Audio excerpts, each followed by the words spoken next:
Russia says it has drastically reduced military activity near Kyiv. Face-to-face talks begin in Turkey. Live Ukraine updates.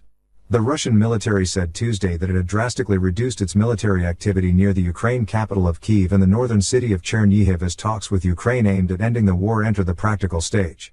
Russia and Ukraine held face-to-face talks Tuesday in Turkey as the United Nations pressed for a ceasefire for Russia's brutal invasion.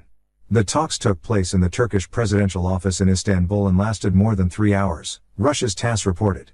Alexander Fomin, Russia's deputy minister of defense, said the military cutbacks were made to increase mutual trust and create conditions for further negotiations. Ukraine's military said it had detected withdrawals around the cities, and U.S. General Todd Walters, commander of the U.S. European Command, said that is exactly what we see. The Russian advance on Kyiv had stalled in recent weeks, but missile strikes have battered the city and left shortages of food, water and other necessities for a population of almost 3 million people. Latest movements, mapping and tracking Russia's invasion of Ukraine. Straight to you, the latest updates on the situation in Ukraine. Sign up here. The head of the Ukrainian delegation, David Arahamiya, said his side presented an official proposal for a new system of security guarantees. The proposed security pledge will not apply to the parts of Ukraine whose status remains in dispute, Crimea, which Russia considers its territory, and the breakaway Donetsk and Lugansk People's Republics. We insist that it be an international treaty signed by all security guarantors who ratify, he said. We want it to be an international mechanism of concrete security guarantees for Ukraine. Lead Russian negotiator Vladimir Medinsky said Ukraine pledged not to join any military alliance and not to host foreign military bases or foreign troops. Even military exercises would require prior approval from guarantors, according to the proposal. Kiev also pledged not to seek to obtain weapons of mass destruction, including nuclear weapons, Medinsky said. In return, Ukraine requires that Russia will not object to Ukraine joining the EU one day.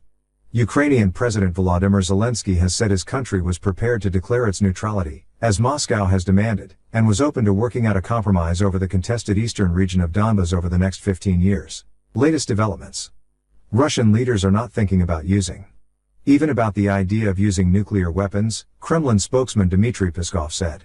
President Biden convened a call Tuesday with European leaders including Emmanuel Macron of France, Olaf Scholz of Germany, Mario Draghi of Italy and Boris Johnson of the United Kingdom to discuss the latest developments regarding Russia's invasion of Ukraine, the White House said. Information technology companies are focused on providing reliable information and stymieing Russian propaganda about the invasion, Google CEO Sundar Pichai said in Warsaw for a meeting with Poland Prime Minister Mateusz Morawiecki. Russia has destroyed more than 60 religious buildings across the country in just over a month of war. Most of the damage is concentrated near Kyiv and in the east, Ukraine's military said Tuesday.